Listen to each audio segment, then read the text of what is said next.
Last week, something happened on a business trip that I still can't stop thinking about. I was in London with my best friend and business partner, Benjamin.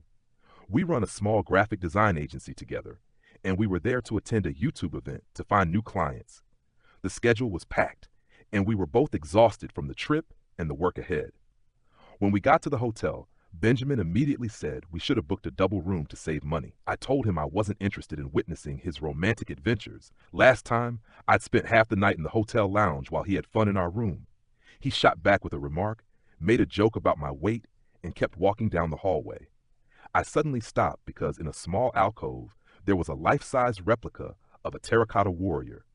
The armor was so intricately crafted, it looked almost real in the dim light. Something about the figure held me in place until Benjamin called me to catch up. Later, while he was setting up our laptop, I offered to get ice for his Coke. The ice machine was right across from the statue. The clinking sound of ice cubes echoed through the empty hallway, and on impulse, I took one out and touched it to the warrior's clay lips. "You poor guy," I whispered. "They stick you out here in the hallway, right across from a water source, and don't even give you a sip. You were modeled after real people, weren't you? Maybe you were a soldier, maybe a craftsman, before the emperor forced you into his service. Did they take something from you that you never got back? A dream, a love, a life that was yours? And is part of that still trapped inside you?" Of course he didn't answer, but for a moment, I felt like he was looking at me, like he knew what it was to be stuck between duty and possibility.